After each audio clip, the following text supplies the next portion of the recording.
Salut les agilistes, dans cet épisode je reçois Sergio Ramos pour parler des défis de la gestion d'équipe en tant que nouveau manager et des outils qu'il a développés pour réussir.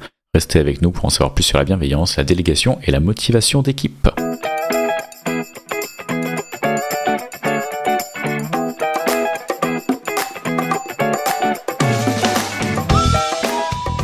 Bonjour à toutes et à tous et bienvenue dans Agilist, le podcast francophone de l'agilité où une fois par mois, une fois toutes les 2 semaines maintenant, on vous partage nos conversations et réflexions autour des méthodes, des techniques et des outils. Je suis Julien Deray et aujourd'hui je ne suis pas accompagné de Pierre, mais je suis accompagné de Sergio Ramos et pas le footballeur. Bonjour Sergio. Salut Julien, merci de me recevoir dans ton podcast. Écoute, c'est un plaisir de te recevoir et d'avoir en fait de t'être proposé pour faire un épisode avec nous. Donc c'est très cool. Merci d'avoir répondu à l'appel, d'être pour nos auditeurs. Est-ce que tu peux présenter ta vie, ton œuvre? Alors, comme tu l'as dit, je suis pas le joueur de foot, je suis juste un simple comptable en fait. Moi j'ai 30 ans, je vis en Suisse, je suis né en Suisse. Je suis d'origine portugaise, mes 2 parents sont portugais donc, et puis j'ai aussi vécu ma vie un peu entre le Portugal et la Suisse. Entre autres, je suis passionné de la vie en fait. Tout ce qui m'intéresse, c'est vraiment améliorer mon style de vie et donc par des activités sportives, par aussi rencontre de personnes, être ouvert d'esprit avec les gens, etc. J'ai aussi une petite passion pour les automobiles. C'est pas très écologique tout ça, mais l'avantage c'est que je travaille depuis la maison. Du coup, je peux peut-être assouvir cette passion. Je travaille aussi donc dans la crypto-monnaie. Donc bien sûr, la crypto-monnaie c'est aussi quelque chose qui me passionne. Donc, je travaille chez Swissborg en tant que comptable pour le secteur crypto-monnaie. Et puis je viens tout récemment d'acquérir le grade de manager pour une petite team de 2 personnes. Félicitations, et du coup aujourd'hui on va essayer de parler de ça. Donc en gros, je viens de devenir manager, par où je commence. Donc dans cet épisode on va essayer de simplement, je vais essayer tout seul, du coup en l'absence de Pierre qui est très occupé aujourd'hui, je vais essayer de répondre un petit peu aux questions, et puis comme ça on va pouvoir se faire une espèce de réflexion commune autour de qu'est-ce que ça veut dire d'être manager aujourd'hui aussi, comparé à comment c'était avant, qu'est-ce qu'on a appris à l'école, et puis voilà, je vais essayer de filer un coup de main et voir comment ça se passe. Exactement, ce serait cool d'avoir des petits tips pour savoir comment gérer une team en fait. Alors moi du coup pour rappeler aux auditeurs, donc moi mon background, je suis engineering manager, j'ai été développeur pendant des années, après je suis passé Scrum Master, et puis au final j'ai commencé à leader de plus en plus des gens sans vraiment être techniquement ou administrativement leur manager, mais au fur et à mesure je suis devenu engineering manager, puis récemment senior engineering manager, donc maintenant je vais commencer à manager des managers, donc ça commence à s'empiler tout ça. Donc j'ai un petit peu d'expérience là-dedans, mais je trouve peut-être le premier truc qu'il faut clarifier d'entrée, c'est que quand t'es manager, comme dans tous les métiers, t'apprends tous les jours, et t'as jamais fini d'apprendre, et t'as jamais masterisé tout ça. Donc moi je vais partager un peu ma petite expérience, qui est en plus assez particulière parce que c'est de l'ingénierie, c'est technique, et on baigne tous dans les méthodes agiles, dans des startups, etc. Donc quand on va vers un autre domaine, mes conseils s'appliquent pas toujours verbatim, mais au moins on peut avancer sur au moins donner des idées ou des pistes de réflexion, ou même des livres qui peuvent être intéressants à lire. Ouais. Exactement, c'est cool justement, surtout de pouvoir allier des connaissances qui sont pas du tout de mon domaine, parce que comme j'ai dit, je suis comptable, donc tout ce qui est informatique et puis engineering, c'est pas j'ai jamais trop touché ça. Donc ces méthodes là, moi je pense qu'elles sont particulières et que ça pourrait m'aider justement surtout du fait que je travaille à distance Et du coup, la majorité des ingénieurs, j'imagine, ils sont souvent à distance aussi. Et du coup, c'est des points en fait qui pourraient m'aider beaucoup pour manager une team. On n'est que deux pour le moment, enfin, y compris moi. Mais c'est déjà un bon début, quoi. Et il faut commencer depuis le début.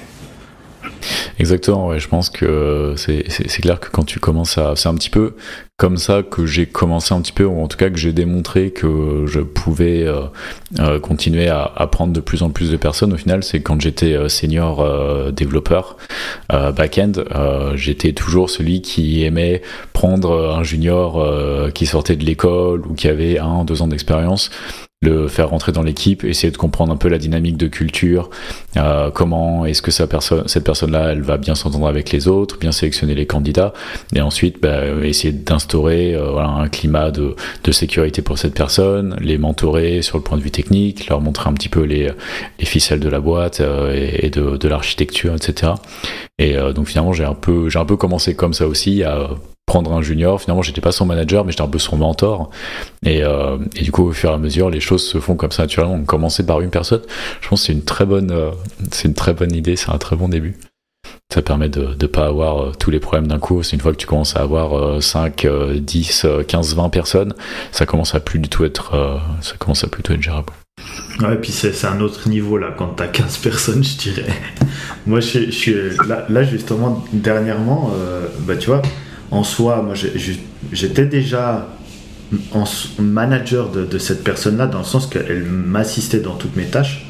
Et depuis déjà 6 mois, mais c'est clair, c'était pas officiel, mais j'en avais besoin de toute façon. Et là, dernièrement, cette personne-là, elle a voulu partir de chez Swissborg en fait. Et maintenant, je vais avoir une nouvelle personne la semaine prochaine. Et en plus de ça, ça s'est fait très très rapidement, parce que en fait, le jour même, il nous a donné la lettre de démission. Et puis le jour même, il y avait quelqu'un qui voulait déjà nous aider, et on a pu trouver une solution très très rapide pour qu'il intègre ma team. Et ça, j'avoue que c'était quelque chose, j'étais pas prêt du tout déjà en tant que manager. Quand tu dépends d'une personne, parce que quand tu as plusieurs personnes, tu peux remettre le job un peu chez tout le monde, repartager. Mais quand tu n'as qu'une seule personne, cette personne-là, dès qu'elle part, toi tu récupères tout son travail parce que tu peux rien faire d'autre. Et j'avoue que la semaine passée était assez éprouvante pour moi, parce que j'étais là, si je dois me retaper tout le travail, je sais pas comment je vais faire. Mais heureusement, on a trouvé une solution très rapide, et puis j'ai confiance en cette nouvelle personne. Je pense que ça va être vraiment chouette de pouvoir travailler avec. Et puis voilà, du coup, c'est vrai que tous les jours, tu ne sais pas à quoi t'attendre en tant que manager, et tu dois trouver des solutions. Et ça, c'est vrai que c'est assez cool. Avec du recul, une fois que la période de stress elle est passée, tu dis ah ouais, ça c'était enrichissant, etc. et tout. Donc ça, c'est vraiment chouette. Généralement, c'est ce que je réponds aux gens qui me demandent, que ce soit en entretien ou quoi que ce soit, quand on me dit mais t'es développeur avant, ça te manque pas de taper du code? Et parce que quand tu tapes du code, c'est cool, t'as une tâche, t'as un projet bien défini, hop, tu fais ta feature, tu la testes, tu la mets en prod, et puis c'est bon, t'as un résultat, t'as ton petit shot de dopamine, et puis hop, tu recommences, quoi. Mais alors que quand t'es manager, t'es un peu plus dans le flow artistique, tu vois, ton impact, il prend beaucoup de temps en fait. C'est un impact, que ce soit positif ou négatif, tu vas le voir vraiment sur le long terme, et il va sûrement être un peu plus profond que ce que tu aurais eu sur des plus petits projets. Donc c'est assez intéressant, mais ce que je raconte généralement, c'est un peu ce que tu dis, c'est que c'est rewarding, c'est récompensant. Je sais pas comment dire en français. Il y a un truc où quand tu arrives à amener la personne ou amener les personnes à travailler tous ensemble vers un projet commun et à sortir quelque chose, même si ton job globalement c'est de trouver des solutions à des problèmes, c'est assez cool finalement. Tu cares un petit peu sur toutes ces personnes là, sans être trop paternaliste, mais Moi, je viens un peu de l'école du Scrum Master, qui est en anglais un servant leader. Donc, t'es censé servir l'équipe et pas juste la manager ou la micromanager. Le but, c'est vraiment d'être au service de l'équipe et d'essayer de garder, de les aider à rester focus sur une tâche en particulier ou sur la mission en particulier, et de façon à toi garder vraiment regarder un petit peu au-dessus de la foule et avoir une idée de où on va et donner un peu la direction et la stratégie. Donc ça va un peu dans les deux sens en fait, c'est que d'un côté toi tu as intérêt à bien protéger l'équipe pour pas qu'ils aient trop de distractions et qu'ils puissent rester focalisés, et l'équipe a un intérêt à pas trop te déstabiliser non plus, parce que si l'équipe est tout en train de te tirer sur des projets qui sont plus sur des tâches ou des problématiques qui sont plus bas niveau, bah toi tu auras du mal à garder la tête en haut et puis à regarder plus loin que ce qui se passe, quoi. Donc c'est hyper important pour moi cette stratégie, ce que AT définit comme le followership leadership, en gros de réussir à voir un peu ça comme deux faces d'une seule pièce, quoi. Mais c'est... Ouais, l'idée aussi, c'est parce que clairement, quand tu as une team de plusieurs personnes, tu dois vraiment manager la team et être un peu au-dessus, comme tu dis. Mais quand tu n'as qu'une seule personne, j'ai l'impression que c'est un poil plus complexe, parce que quand tu as une seule personne, ça veut dire que toi, tu travailles encore, tu as encore des tâches actives à côté. Et j'avoue que c'est là où moi je peine à réussir à vraiment faire la différence entre j'ai beaucoup de jobs, mais je dois m'occuper de lui aussi et être sûr qu'il fasse son job correctement et qu'on puisse tous arriver dans les deadlines, quoi. Donc je sais pas si toi comment tu vois la chose aussi. Ouais, effectivement, ça met dans une position qui est assez particulière, parce que du coup, tu vas rester hands-on, donc tu vas continuer à faire.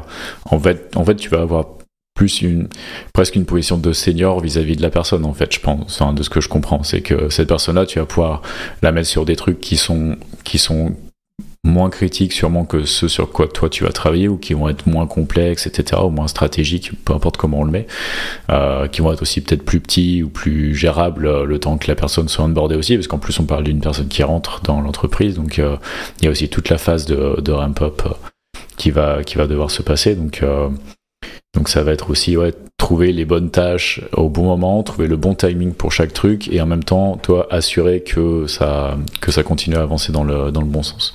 Ça va être assez intéressant, mais du coup, si j'avais à faire ça, je me mettrais vraiment j'oublierais presque un peu le côté manager, et je me mettrais plus en position de mentor ou de senior, et vraiment essayer d'avancer en binôme. En sachant que dans le binôme, il y en a t'es quand même son manager, donc va falloir aussi rassurer d'expérience. Il faut beaucoup rassurer les gens sur le fait de travailler avec le manager, qui ne voit pas ça comme du micromanagement, qu'ils aient pas peur de se dire non, mais si je fais une connerie ici, je vais me faire virer, etc. Donc il faut vraiment créer ce lien un peu fort dans le binôme, tout en réussissant à garder pas forcément une distance, mais après, certaines personnes jouent avec ça différemment, ou traitent ça différemment, mais moi, ma stratégie, ça a plutôt été d'essayer de créer une relation avec la personne, créer un binôme, mais quand même garder les rituels un peu fondamentaux de la relation report manager, qui vont être les one-on-one, les entretiens individuels, les feedbacks, etc. Ça va être important de donner à cette personne du feedback qui soit positif ou négatif, vraiment clair. Et le plus il y aura cette relation si la relation de confiance est bien faite, et que vous arrivez à bien communiquer rapidement, ça devrait bien se passer. Mais ouais, je garderai effectivement plus un regard sur le binôme, essayer de créer un bon binôme qui ensuite, in fine, peut-être deviendra une équipe plus grande, plutôt que de créer une hiérarchie vraiment très verticale. Exactement, ouais, c'est ce que je me disais aussi, parce que, comme tu le dis, on doit avancer ensemble. Et en fait, ce qui se passait déjà avec l'ancienne personne, c'était que elle faisait... Moi, souvent, j'avais des nouvelles tâches qui arrivaient. Je les faisais, je créais le processus. Et une fois que c'est arrivé à maturité, bah, en fait, je le repassais à mon binôme. C'est vrai que binôme, je crois que c'est le meilleur mot pour dire ça, parce que je sais jamais comment dire si c'est mon assistant, mon collaborateur, etc. Mais mon binôme, je crois que c'est le meilleur mot pour ça.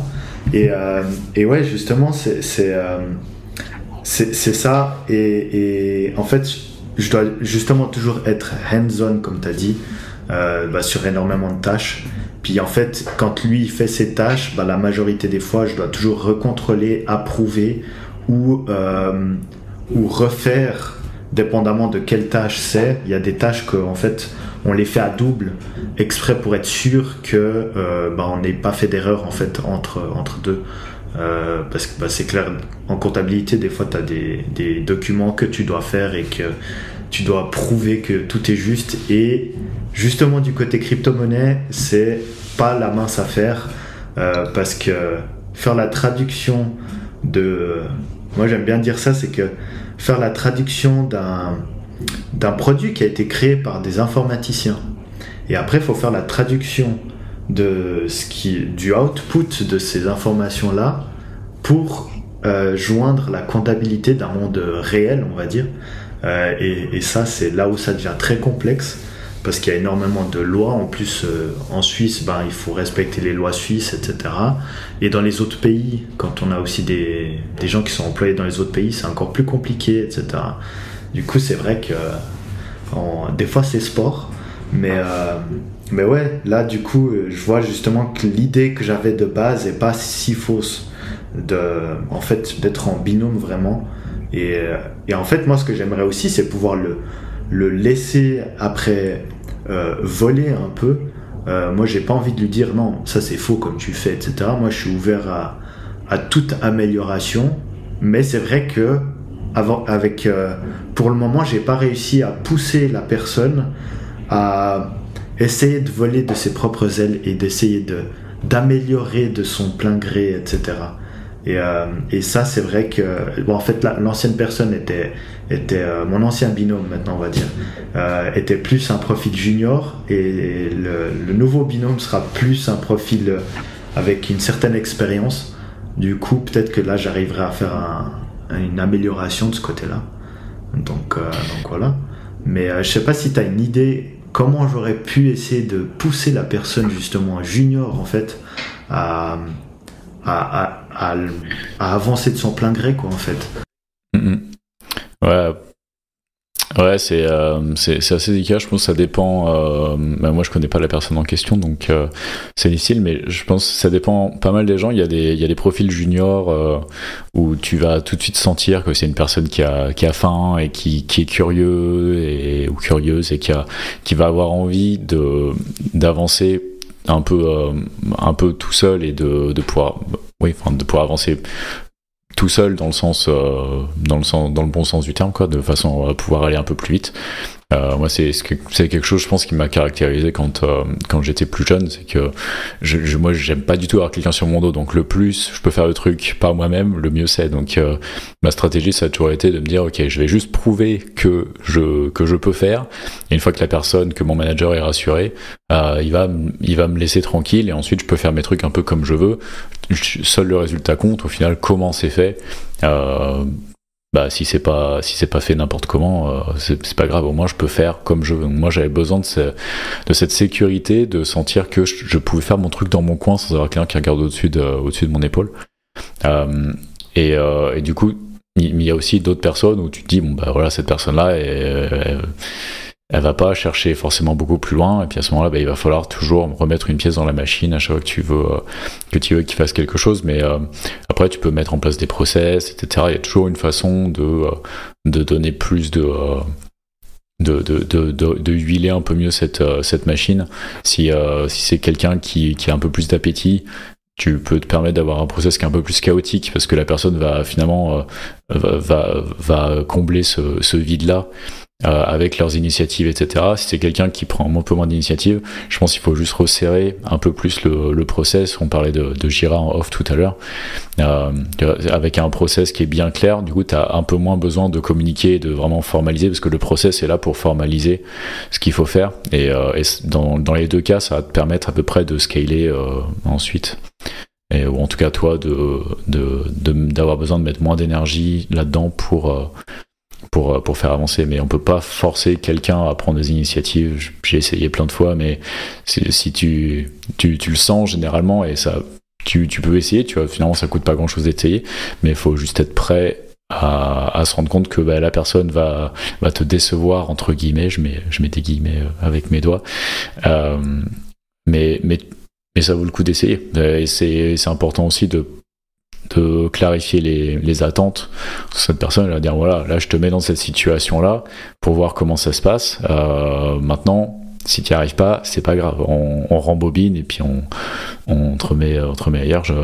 J'avais cette discussion avec quelqu'un dans un épisode d'Agile, je sais plus, avec un de mes développeurs qui est assez junior, et justement j'ai une équipe, les autres sont super seniors et tout, donc j'ai l'habitude, j'ai même pas besoin de leur dire quoi faire, ils avancent tout seuls, j'arrive pas à suivre, c'est royal, en tant que manager c'est royal. Et du coup cette personne là, j'ai pas forcément tilté, je me suis dit c'est bon, tiens tu fais ça, et puis je me suis dit c'est bon, et mes attentes c'était il n'y a pas de problème. Et 2 semaines après, il n'y avait rien qui avait avancé. Je me suis dit, ah non, merde, c'est vrai. Il faut coacher plus que ça. Et c'est pas grave, c'est pas de la faute de la personne. C'est important de lui dire que c'est pas de sa faute. Et clarifier les attentes. Et puis ensuite, ça avance. Et puis, c'est là aussi que viennent se mettre en place les entretiens individuels, où justement, tu reparles des attentes, tu donnes du feedback. Et un outil dont on parle souvent avec Pierre, qui est le PDP, le Personal Development Plan, le plan de développement personnel, où du coup, régulièrement, moi je lance à le faire tous les 6 mois, je parle avec la personne et je lui dis, voilà, c'est quoi ton objectif à toi pour les 6 prochains mois, en relation avec la boîte ou pas. Ça peut être un objectif complètement random, personnel, et ensuite on essaie de voir comment est-ce qu'on peut aligner les objectifs de l'entreprise avec les objectifs de la personne, pour définir des objectifs intermédiaires qui, à chaque fois qui sont remplis, aident la personne à aller dans la direction qu'ils veulent personnellement, et à aider l'entreprise à aller dans cette direction. Donc ça permet de comme ça relier et créer une sorte de synergie entre l'entreprise et la personne. Et c'est à ce moment-là que tu peux entendre les attentes de la personne, quelles attentes elles ont envers elle. J'ai envie de pouvoir prendre plus d'initiatives, j'ai envie d'être promu, etc. Ou moi j'ai ma femme qui est enceinte, franchement là on est assez occupé comme ça, ou j'organise mon mariage, ou j'en sais rien, peu importe. Et franchement en ce moment j'ai pas besoin de travailler plus, donc moi mon objectif c'est ça. Et donc là au moins les attentes elles sont claires. T'en attends pas forcément plus, tu peux aménager pour que justement on perde moins de temps sur la communication, etc., et que la personne ait un objectif clair à chaque fois et qu'elle puisse avancer super vite sans qu'il y ait besoin de discutailler des plombes sur ça. Là, ça dépend vachement de la personne, mais c'est pour ça aussi que c'est important de créer cette relation. Ouais, c'est clair. C'est vrai que j'ai jamais vraiment posé la question quels étaient justement, comme tu dis, le PDP. C'est vrai que j'ai jamais posé cette question-là. Je sais pas pour quelle raison en fait. Mais c'est vrai que je suis aussi d'avis que mon intérêt, c'est aussi que lui se sente épanoui. Et puis c'est vrai que maintenant, quand tu dis ça, ma propre manager m'a posé la question justement au dernier meeting qu'on avait. De me demander est-ce que je me sentais bien où j'étais, quoi, en fait. Et c'est vrai que je l'ai jamais fait avec mon autre collègue, enfin mon autre binôme, mais du coup ce serait un truc que je pourrais faire dans le futur, ça c'est clair, parce que c'est important de savoir justement si elle se voit évoluer ou pas, etc. Et puis ça c'est par contre une chose que j'ai toujours expliqué, c'est que moi ça me dérange pas que la personne en fait elle ait envie d'aller voir ailleurs ou dans un autre job, parce que c'est normal, chacun doit évoluer, et c'est vrai que moi depuis que je suis arrivé chez Swissborg, je me sens vraiment bien, mais vraiment vraiment bien, et du coup je vois l'importance en fait de se sentir bien là où tu es, et si tu te sens pas bien, faut vraiment changer au plus vite, parce que si c'est pour ta vie aussi, quoi. L'entreprise, elle va toujours continuer. Mais par contre, si toi, t'es pas bien, tes performances, elles vont pas s'améliorer non plus. Donc ça, c'est pas cool. Mais ouais. Et puis, il y avait une autre chose que je voulais dire, c'est que, ouais, effectivement, dans l'engrenage, comme tu as dit avant, j'ai remarqué que justement qu'il n'y avait pas forcément des initiatives claires. Du coup, c'est vrai que j'ai dû vraiment mettre des lignes directives à respecter et tout. Et ça, en fait, ça fait partie de moi aussi. C'est un point que je voulais te demander, c'est comment déléguer, parce que moi, j'ai toujours été habitué à faire mes propres tâches et à être très minutieux, très carré, toujours suivre la même ligne directive et tout. Avec lui, j'étais obligé de continuer de la même manière parce que lui, il suivait ce que je disais et il n'avait pas une autre façon de voir. Il voulait juste suivre ce que je disais, ce qui n'est pas mauvais, c'est clair, parce que moi je sais que j'ai les informations comme il faut, mais effectivement c'était plus un profil junior, et la nouvelle personne sera plus un profil avec une certaine expérience, donc peut-être que là je verrai aussi la différence, ce qui peut être aussi bénéfique pour moi, bénéfique pour la team, etc. Donc ça peut être cool. Mais ouais, comment tu vois la délégation en fait de ça, tu vois? Alors maintenant j'ai peut-être dans mon day-to-day aujourd'hui, c'est peut-être un peu différent de la façon dont je le faisais avant, mais je pense que ta situation, ça me fait plus, ça me rappelle plus mes jeunes années. Mes jeunes années, parce que depuis que je suis IM, je suis plus hands-on justement, donc je code plus, donc du coup je suis obligé de déléguer. Tu vois, c'est juste mon job, c'est littéralement que les gens fassent le boulot, et moi je peux même pas, je peux plus le faire à leur place.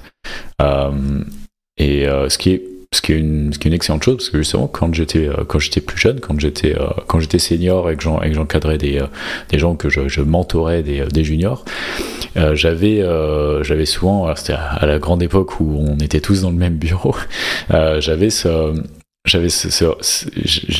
réflexe d'arriver, ils avaient un problème, hop, j'allais les voir, et puis je regardais, et puis je prenais les claviers, et je le faisais, je disais, ah mais tu vois, parce que tu fais comme ci, comme ça, et puis hop, et tu tapes du code, et tu montres, et puis dis, c'est bon, t'as compris? Oui, et puis ensuite je partais, et je me suis rendu compte que ça n'avance à rien, tu vois, la personne, si elle a compris, c'est bien, mais elle n'a pas forcément retenu. Si elle n'a pas compris, elle va pas forcément le dire.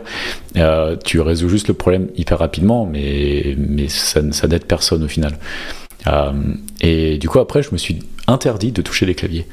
Et déjà, de ce moment-là, ça a commencé à me forcer à formuler le problème différemment, formuler la solution différemment. Et ça, j'ai commencé à avoir du résultat. Et du coup, au fur et à mesure, c'est comme ça que j'ai commencé à apprendre doucement à déléguer. Mon père, qui a son entreprise, mes parents ont leur entreprise depuis longtemps. Ils font des enseignes, hein, c'est pas tellement technologique, mais il y avait quand même cet aspect management. Mon père m'a toujours dit, quand tu délègues, il faut t'attendre à ce que la personne, elle fasse 80% comme t'aurais fait et 20% pas comme t'aurais fait. Et ces 20%, il faut les accepter, ils seront là de toute façon. Et sûrement, dans ces 20%, parfois ce sera 20% pas comme t'aurais fait, mais pas bien, mais parfois ça peut être aussi 20% qui sont vachement créatifs et auxquels t'aurais pas forcément pensé. Donc ces 20%, ils sont en fait hyper importants. C'est là toute la valeur justement de travailler en équipe. C'est comme dirait AT, encore une fois, le 1 plus 1 supérieur à 2, c'est ce que t'essaies de chercher à la fin. C'est que ton binôme, il soit plus performant que deux personnes isolées. Donc, mais déléguer, c'est difficile, mais il faut faire confiance en la personne, lui dire que tu as confiance, mais quand même contrôler, et au fur et à mesure que tu vois que la personne elle répète le truc et qu'il n'y a pas de problème, après tu peux commencer à vraiment laisser plus de marge de manœuvre, mais je pense, peut-être, alors là du coup je te réponds à la question de comment amener à déléguer. Après, si ta question c'était, moi c'est un truc qui m'a travaillé pendant très longtemps quand j'ai commencé à être manager, c'est est-ce que je peux déléguer ou comment déléguer au sens propre du terme, c'est-à-dire comment dire à la personne tu fais ça. Et j'ai eu beaucoup de mal à le faire avant, parce que je voulais pas être vu comme le boss qui dit quoi faire. Et ça m'a pris beaucoup de temps à être en paix un peu avec moi-même et à réussir à faire ça sans m'en vouloir ou sans mettre du sugarcoating dans tous les sens, sans noyer le poisson, etc. Avant, je disais ah ouais, mais peut-être que machin et tout. Et du coup, c'est pas clair pour la personne. Et puis après, la personne dit mais qu'est-ce que tu veux que je fasse en fait? Mais je veux que tu fasses ça. Mais dis-le moi. de quoi t'as peur? Et en fait, je me suis rendu compte avec le temps que quand tu délègues, et surtout quand tu es dans l'occurrence dans ma position où la personne elle s'attend à ce que tu lui dises quoi faire, et bien c'est exactement ça, elle s'attend à ce que tu lui dises quoi faire. Donc en fait, si t'y vas par 50 chemins, en fait ce sera pas clair pour la personne, et après peut-être elle va se dire ah mais c'était clair pour lui mais c'était pas clair pour moi, donc du coup c'est de ma faute, donc du coup peut-être et puis après soit la personne elle fait n'importe quoi, soit elle freeze et elle fait rien parce qu'elle est bloquée, parce qu'elle sait pas quoi faire, et après toi de ton côté tu dis mais pourtant c'était clair, je lui ai dit de faire ça, il l'a pas fait, du coup c'est de la faute de la personne, alors qu'en fait c'est juste que t'as mal communiqué. Et en fait communiquer clairement, j'ai besoin de ça, ou il faudrait faire ça, après tu peux toujours, évidemment c'est mieux de le demander gentiment, mais would you mind doing that, please? It would be helpful. Toujours rappeler aussi à la personne pourquoi c'est important de le faire. Et pas juste ouais, faut faire ça parce que ça me saoule, j'ai pas envie de le faire, mais il y a ce truc-là, c'est hyper important pour ça. Est-ce que tu peux t'en occuper, s'il te plaît, si tu as besoin? Et ben tu reviens vers moi et puis on y regarde. C'est vrai que moi j'essaie toujours d'expliquer les choses de manière vraiment concise, etc. Mais en fait, comme c'est moi qui ai créé les processus, pour moi c'est tellement logique que quand j'explique, pour moi c'est voilà quoi, faut le faire, etc. Mais c'est vrai que c'est une constante amélioration qu'on doit faire en fait, parce que tu vas le dire d'une manière, il comprend pas, après il faut essayer de trouver une autre manière, etc. Et après il va te poser des questions, et pour réussir à donner bon après c'est justement parce que c'était un profil junior, c'est peut-être un peu plus compliqué à expliquer. Justement j'attends de voir avec cette nouvelle personne comment je vais pouvoir gérer ça. Mais c'est justement pour ça en fait que, comme on le disait en off, j'avais créé un channel en fait sur Slack où je mettais un post par tâche, je détaillais tout là-bas dedans, et la personne avait seulement le droit de me poser des questions en lien avec cette tâche dans les threads. Comme ça, on avait une petite histoire, etc. tout là-bas dedans. Des fois, les threads, ils avaient 70 messages là-bas dedans. 70 pour les francophones. Mais au moins, il y a tout qui est là-bas dedans, etc. Mais est-ce que c'est toujours la meilleure manière? Je sais pas. Pour moi, l'idée surtout de ce channel, c'était d'avoir le moins de téléphones et de messages inutiles entre deux, et d'essayer de donner mais voilà, des fois ça peut foirer, surtout parce que peut-être t'as pas d'expérience encore là-dedans, donc voilà quoi. Ouais, faut toujours s'adapter à la personne. De toute façon, c'est aussi pour ça que c'est hyper intéressant de commencer avec juste une seule personne. C'est comment tu te focalises sur apprendre à travailler avec cette personne-là, tu vas découvrir son profil un petit peu, tu vas tester des trucs, vous allez découvrir ensemble ce qui fonctionne pas dans votre collaboration, et au bout d'un moment, si chacun y met du sien, tu arrives à trouver comment collaborer avec la personne, et puis ensuite tu passes à quelqu'un d'autre. Et puis de toute façon, il n'y a pas 50 000 profils, tout le monde est différent évidemment, mais avec un peu d'expérience, finalement après tu peux arriver dans une équipe avec 5 personnes, au bout d'un mois tu commences à savoir qui fait quoi comment, si telle personne ne parle pas c'est qu'il y a un problème, si telle personne elle parle c'est qu'il y a un problème. Après chaque personne est un peu différente quoi, mais donc je sais pas s'il y a vraiment de bonnes ou mauvaises solutions. Effectivement, avoir un Slack channel avec vraiment tous les trucs détaillés, ou au moins on clarifie la communication, c'est bien. Puis c'est important aussi dans ce cas-là où tu as quelqu'un qui est très needy, qui est très demandeur, qui demande un peu de l'entretien ou qui pose beaucoup de questions. C'est important de se demander pourquoi est-ce qu'il pose des questions. Est-ce qu'il pose souvent les mêmes questions? Là, ça veut dire qu'il y a un autre problème. Soit un problème d'explication, soit un problème de la personne qui sait pas où chercher, etc. Donc au moins, mettre ça dans Slack, ça permet d'avoir une sorte de base de connaissances pour tout le monde, etc. Ou juste créer de la documentation, hein, ça revient à peu près au même. On peut créer une documentation sur Confluence ou peu importe. Comme ça, on dit voilà, tel process, telle tâche, c'est comme ça. Le but recherché, c'est ça. Le process, c'est ça. Et puis ensuite, à chaque fois que la personne pose une question, tu lui réponds à la question et tu lui dis, bah du coup, voilà la question, voilà la réponse, essaye. Et si ça marche, modifie le document et rajoute à la base de connaissances. Comme ça, pour toi, ça t'aidera, pour moi, ça m'aidera, et ça aidera surtout la prochaine personne qui viendra dans l'équipe. Et là, du coup, tu commences déjà à dire à la personne, tu n'es pas juste en train de faire des trucs que je te demande, tu commences à aussi avoir un impact sur toute l'équipe et sur les prochaines personnes qui vont venir. Ouais. Et tu parlais de documentation, là. En général, tu pousses tes collaborateurs, en fait, à créer ces documentations, ou toi tu les fais? Comment tu fais ça? Comment tu gères ça? Non, moi j'écris très peu de documentation pour la simple et bonne raison que c'est eux qui savent comment faire les trucs, c'est pas moi en général. Moi j'écris de la doc sur des trucs plus haut niveau, ou sur des process ou quoi que ce soit quand il y en a besoin, mais du point de vue de mes équipes, c'est eux les développeurs. Moi ça fait des années que je code plus, j'ai quasiment pas regardé une ligne de code à Swissborg, et j'en ai pas codé une. Donc c'est eux qui savent. Moi si j'écris de la doc, ce sera à côté. Donc de toute façon, moi je suis pieds et poings liés sur mes équipes, il y a plus rien qui se passe. Mais t'as pas l'impression que des fois comment dire, comme tu l'as dit justement, t'as pas regardé de ligne de code chez Swissborg depuis que t'es arrivé, etc.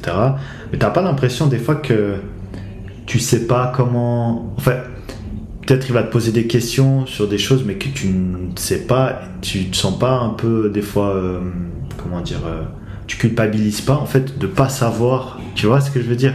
Parce que moi je vois l'image en fait du manager qui sait tout sur tout, tu vois. Et après je pense que c'est peut-être une image un peu de boomer, cette situation, mais c'est vrai que moi j'ai toujours l'impression que le manager il doit savoir tout sur tous les processus, parce que sinon il peut pas répondre aux questions en fait.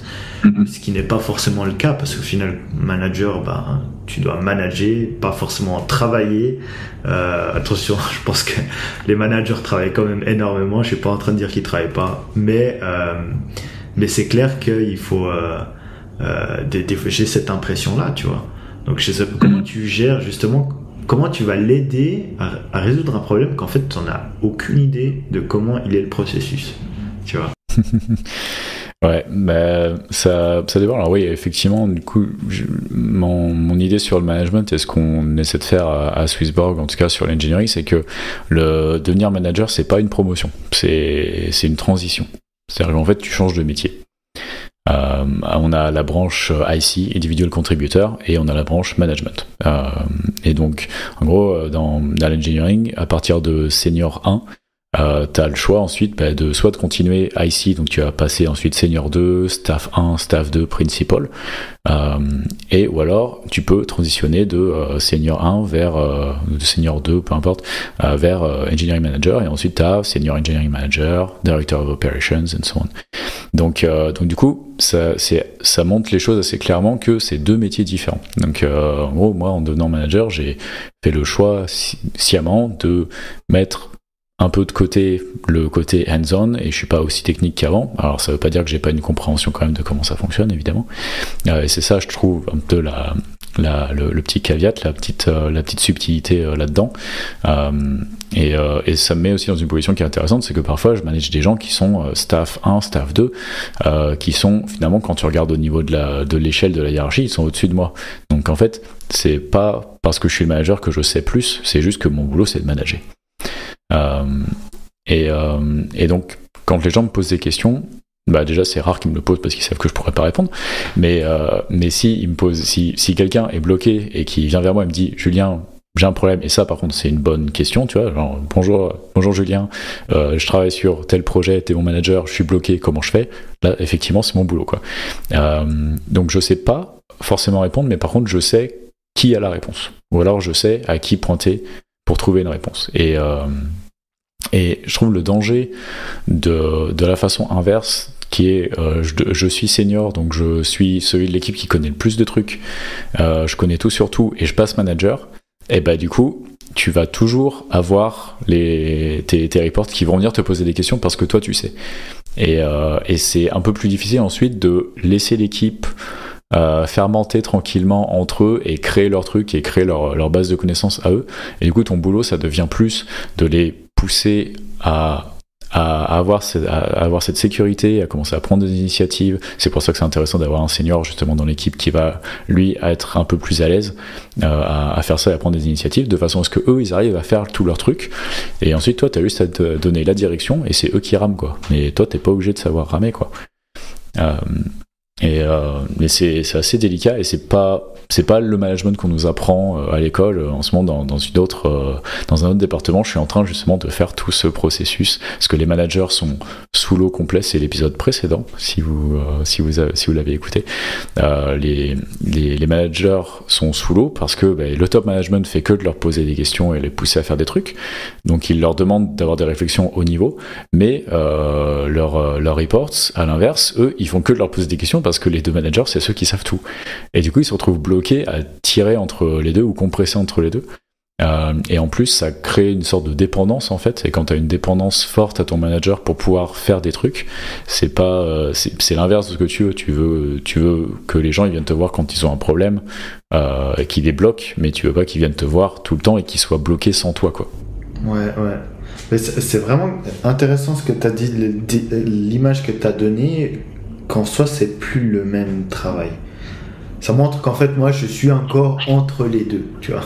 Je dois travailler, j'ai quand même la main mise sur le travail, et bien sûr j'ai qu'une seule personne donc je peux pas manager une équipe, c'est clair, mais c'est vraiment intéressant.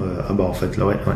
C'est vraiment intéressant cette image, parce que ça montre que t'es pas obligé de savoir tout quoi en fait. Et ça me fait penser en fait que j'avais eu un cours une fois à l'école c'était un manager dans une banque, etc. Et puis il disait une chose qui m'avait toujours choqué, puis j'avais jamais compris pourquoi il disait ça comme ça.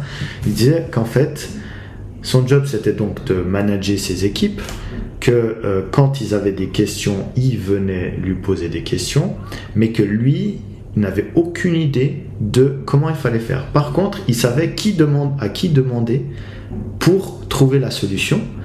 Et aussi une chose qui m'avait assez choqué, c'était que quand il recevait des mails avec des questions de ses collaborateurs, bon après lui il avait peut-être 20-30 collaborateurs, je sais pas combien, en fait le vendredi après-midi il prenait tous ses mails, il les supprimait tous, et le lundi matin, si ses collaborateurs savaient que s'il y avait quelque chose d'urgent, le lundi matin, fallait lui renvoyer un mail.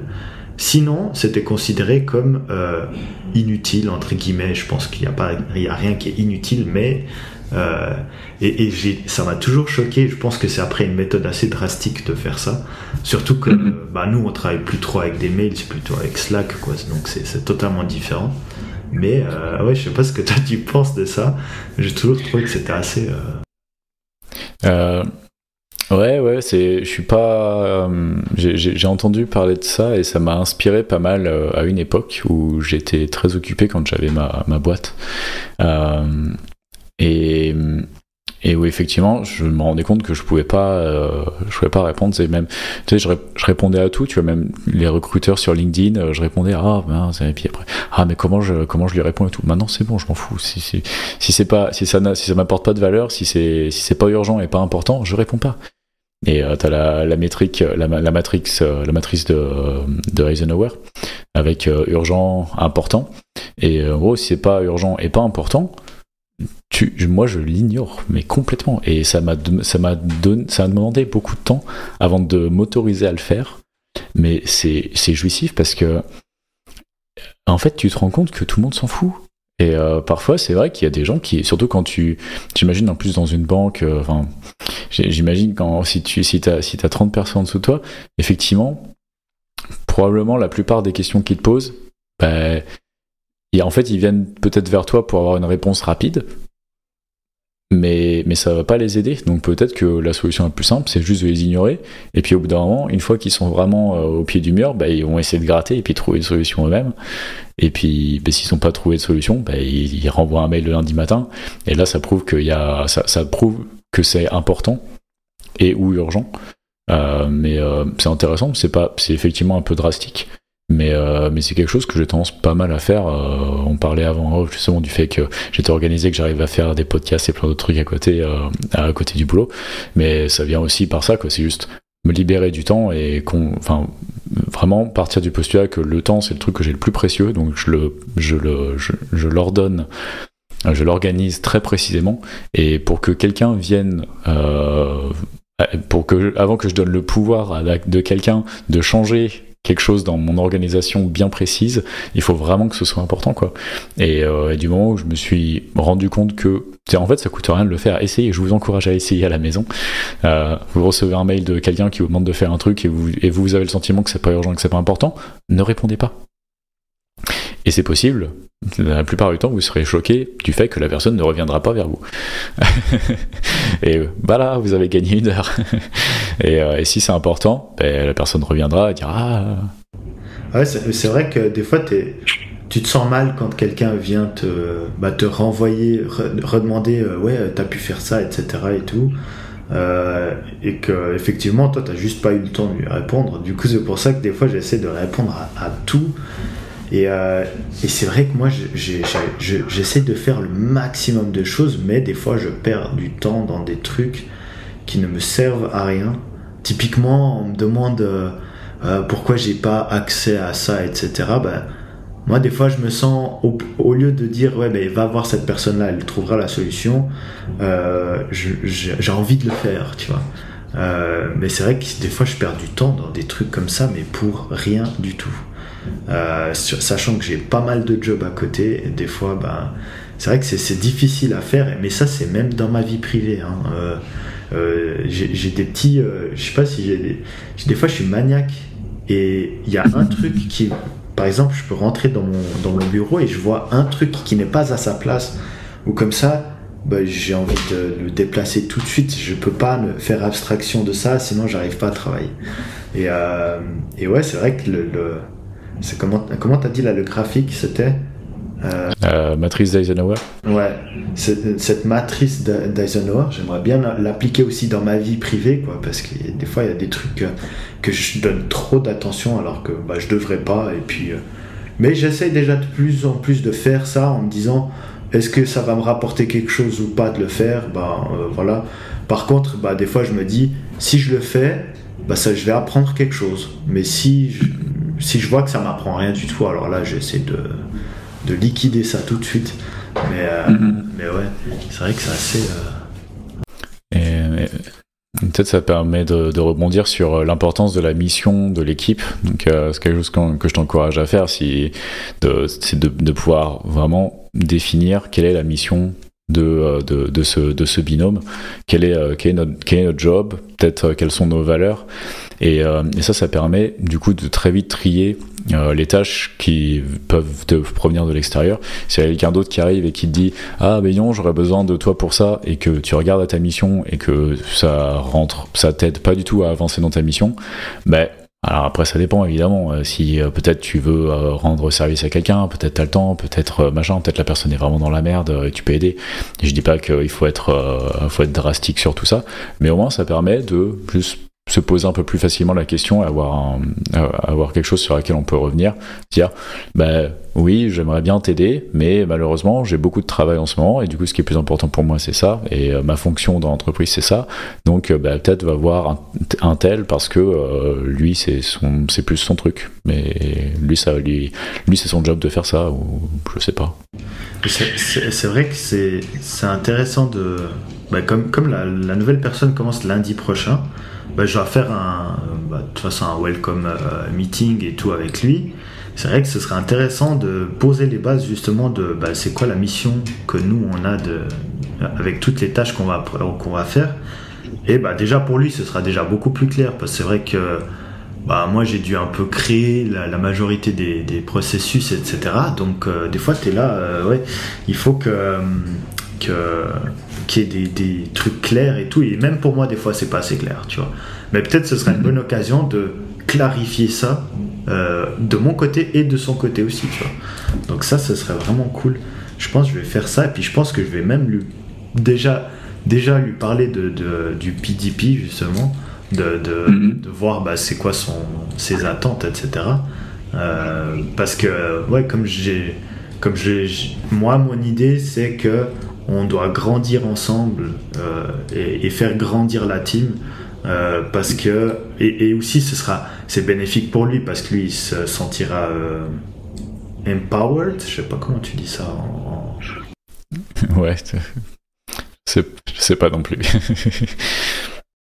et moi de mon côté ça permettra aussi de dégager un peu du temps, parce que c'est vrai que j'ai énormément de tâches, donc je travaille beaucoup, quoi, on va dire, et l'idée c'est quand même de pouvoir essayer de retrouver cette balance vie privée, vie professionnelle, et du coup ça repose sur lui aussi, mais ça repose sur nous en tant que team, et voilà quoi. Donc mais je me réjouis de voir comment je vais pouvoir attaquer cette nouvelle expérience avec lui, donc ça c'est vraiment chouette, et puis voilà quoi.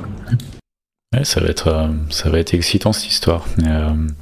Du coup, la façon dont on travaille en général, dont je travaille moi en tout cas, quand on a une nouvelle personne, et quand j'ai une nouvelle personne dans mon équipe, et qu'il y a un nouveau dans l'entreprise, on a une checklist déjà que je pourrais te partager du coup si tu veux. On a une checklist pour tous les ingénieurs, comme ça quand t'es manager, t'es une nouvelle personne dans l'équipe, tu fais ton call de bienvenue, tu suis la checklist. Donc déjà, tu es sûr que tu vas rien louper.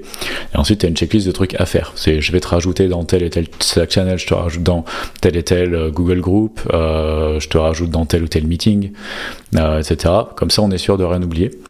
On a des appels de présentation, alors, parce qu'on est on a un plus gros département, mais on a des appels de présentation où il y a le directeur of engineering qui va expliquer comment fonctionne tel ou tel truc. Il y a le CTO qui va expliquer quel est le rôle de l'ingénierie dans le reste de l'entreprise. On a formalisé un petit peu tout ça. Mais ensuite, du coup, moi, en tant que manager, en général, je fais des one-on-one réguliers toutes les semaines pendant le premier mois. Et ensuite, je passe à une fois toutes les 2 semaines. Une demi-heure toutes les 2 semaines. Et c'est pareil, le one-on-one, j'explique bien. Alors au début, je laisse ça un peu fuzzy, parce que pour la personne, c'est aussi beaucoup d'infos toute la journée et tout. Donc pendant le premier mois, j'essaie de pas en rajouter, j'essaie de me rendre vachement disponible pour la personne. Comme ça, elle va forcément avoir des questions administratives, etc. Et du coup, au bout d'un mois, en général, ça commence doucement à se calmer. Et du coup, là, tu peux repartir vraiment sur j'ai envie de dire je sais plus comment on dit, la vitesse de croisière là. Tu peux aller sur ta, sur ta, non, c'est pas vraiment ça, c'est ça, hein, bref.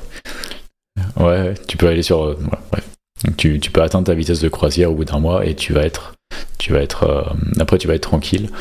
Tu vas être tranquille. Bon, en tout cas, ça va être un peu plus facile pour la personne, et là tu peux commencer à sortir le PDP, à rajouter un peu plus d'administratif et d'outils autour de ça, mais éviter de trop overwhelm la personne au début avec plein de trucs, et puis ensuite moi j'ai tendance à sortir un peu les outils au fur et à mesure. Donc tu vois, là on est en train de préparer la retraite. J'ai plein de gens qui me demandent comment ça se passe la retraite. Je leur ai pas expliqué comment ça se passait avant, quand ils sont arrivés il y a 6 mois. Et c'est aussi les bonus. Dès qu'on commence à parler de bonus, au fait je t'ai pas expliqué comment ça fonctionne les bonus. Tiens, hop, je t'explique. Comment c'est calculé, etc. Ou les cycles de promotion, comment est-ce que ça marche, etc. Donc tout ça, j'essaie de sortir un peu juste au fur et à mesure, plutôt que de tout balancer à la personne le premier jour pour qu'elles oublient. Il vaut mieux qu'ils posent la question quand ça les intéresse, au moins là ils retiendront l'information. Ouais, du coup, la liste, là, comme tu as dit, ce serait vraiment intéressant pour moi. Parce que c'est vrai que, bah, justement, la personne qui va venir, là, elle m'a demandé quand est-ce qu'elle aura les accès, etc. et tout. Et puis, c'est vrai que moi, j'étais là, en fait, au fur et à mesure. Parce que bah, je suis pas prêt pour ça. Enfin, j'ai jamais eu à faire ça. Donc, c'est vrai que je sais pas comment gérer ces choses-là. Et l'idée, c'est que j'apprenne, quoi. Donc, c'est clair que cette liste-là sera plus que bénéfique pour moi pour avancer là-dessus, quoi. C'est vraiment cool. Et c'est pas grave aussi, tu peux expliquer à la personne le contexte aussi, quoi, et dire bon bah voilà, là c'est la première fois que je fais ça, donc écoute, on va faire ça ensemble, mais par contre ce qu'on va faire c'est qu'on va documenter tout ce qu'on fait, comme ça pour la prochaine fois ce sera carré. Ouais, c'est ça justement, je pense que si je vais de toute façon lui expliquer, en plus cette personne-là elle est un peu plus vieille que moi, donc du coup j'ai quand même envie de remettre en contexte que bah, je suis arrivé là pas par hasard, parce que j'ai quand même travaillé pour ça, mais c'est vrai que j'avais pas prévu dans ma vie d'arriver à ce stade-là autant vite, quoi. Donc ouais, j'ai beaucoup de choses à apprendre, et en tout cas c'est intéressant. Donc ouais, c'est bien, toujours l'humilité, c'est toujours toujours une bonne valeur. Ouais, ça c'est clair, ouais. Il faut ouais, bah, c'est surtout que j'ai pas envie de me sentir supérieur, parce que je suis pas supérieur en fait. Je suis juste en train de suivre ma mission comme je peux et avec les outils qu'on me donne. Donc voilà, quoi. C'est ça. C'est la bonne attitude, je pense. Très bien. Est-ce que tu as une dernière question avant de conclure? On a fait le tour? Ouais, je pense qu'on a fait le tour. C'était assez concret, j'imagine. En plus, on a fait pas mal de temps là. donc ouais. Ouais, je pense qu'on a pas mal d'infos. D'habitude, on conclut avec les outils de l'épisode. On a touché un mot sur le Slack channel. Est-ce que tu voulais rajouter quelque chose dessus, rajouter un autre outil qui t'est venu en tête entre-temps? Alors, ouais, bah, moi, les outils en fait que j'ai développés, bah, j'en ai parlé avant de ce Slack channel en fait, où que j'utilisais pour pouvoir communiquer sans perdre de temps avec des téléphones, etc. L'avantage avec ça, c'était que l'information ne prenait pas du temps aux deux personnes en même temps. Comme ça, moi, je pouvais, par exemple, commencer le matin à 6h, envoyer toutes les tâches qu'il y a à faire, et la personne, quand elle se lève et quand elle commence à travailler, ben, elle prend les tâches, voilà, et elle n'a pas besoin de me solliciter à ce moment-là, et j'ai pas besoin de la solliciter à ce moment-là, et pour moi, ça, c'était vraiment important de pouvoir les laisser en autonomie, surtout que, durant la journée, j'ai d'autres meetings, etc., donc ça c'est pas possible de suivre. Et les autres outils que j'avais utilisés, qui sont plutôt dans mon attitude surtout, c'était le réfléchir correctement aux problèmes, enfin aux solutions plutôt, essayer d'être bienveillant avec la personne quand il y a une solution enfin un problème, qu'il y a une solution à améliorer, un processus à améliorer, etc. Ou que des fois la personne avait faisait des erreurs et tout. Moi je me disais toujours, l'erreur c'est pas sa faute, c'est plutôt ma faute, parce que je lui ai pas expliqué correctement, ou j'ai loupé un point, etc. Et pour moi ça c'est vraiment important. Et puis ça au lieu de, quand il fait une erreur, au lieu de le renfermer sur lui-même, parce qu'en disant toi t'as fait une erreur, etc. Non, c'est quand on est une team, on doit avancer de toute façon, et il faut qu'on avance de la meilleure manière et avec une entente le mieux possible. Après c'est clair, il y a des fois, ça dépend des situations, tu peux pas être toujours autant bienveillant, etc. Mais voilà, ça c'était les points que j'ai voulu et que j'estimais que pour moi c'était important, surtout parce que c'est comme j'imaginais qu'un manager devait être avec moi. Donc voilà, quoi. C'était un peu ces outils là que j'ai pris pour moi. Ouais, écoute, je pense qu'avec des bases comme ça peut pas mal se passer. Ah, ça c'est cool en tout cas de savoir que je vais pas fausse route, déjà c'est bien. Alors ça devrait bien se passer. Mais écoute, merci beaucoup d'avoir partagé et de m'avoir challengé un petit peu sur des questions, mais c'est un sujet qu'on nous demande assez régulièrement en fait, donc je suis assez content de l'avoir fait aussi, et je suis content d'avoir pu aider un collègue aussi, et puis potentiellement d'autres collègues dans le futur, parce que c'est souvent même en interne qu'on a des nouveaux managers et que parfois ils osent même pas forcément demander de l'aide, parce que justement quand t'es manager t'es censé tout savoir, donc tu te dis bon d'accord, on attend de moi que je sache aussi manager, donc maintenant je dois me démerder et je dois juste je fais pas trop de bruit, donc que le temps de galérer, mais du coup t'as le syndrome de l'imposteur après qui arrive derrière, etc. Donc c'était très cool d'avoir partagé avec toi. Avant de conclure, où est-ce qu'on peut te retrouver sur l'internet mondial?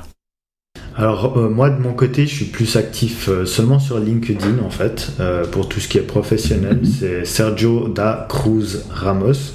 Bien sûr moi je dis toujours Sergio Ramos parce que c'est beaucoup plus simple et les gens se rappellent beaucoup mieux, mais du coup mon nom complet c'est Sergio da Cruz Ramos. Et puis j'ai aussi mon Instagram, mais bon ça c'est un peu plus pour la vie, les voyages, etc.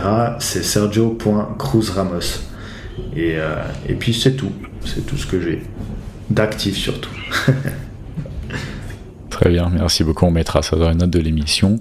De mon côté, comme d'habitude, julienpourderet.fr, vous retrouvez mon bouquin sur Amazon, How I Planned My Wedding with Scrum, et vous pouvez m'écouter aussi toutes les 2 semaines dans le podcast Relife, podcast de l'amélioration du quotidien et développement personnel. Merci de nous avoir écoutés. Si l'émission vous a plu, que vous avez appris quelque chose, n'hésitez pas à nous laisser un petit commentaire, une petite note sur Apple Podcast, sur Spotify, un peu partout où vous nous avez écoutés. Si vous nous découvrez sur LinkedIn, passez-nous un petit commentaire, ça fait toujours plaisir. Et interagissez avec la communauté et venez dire coucou à Sergio.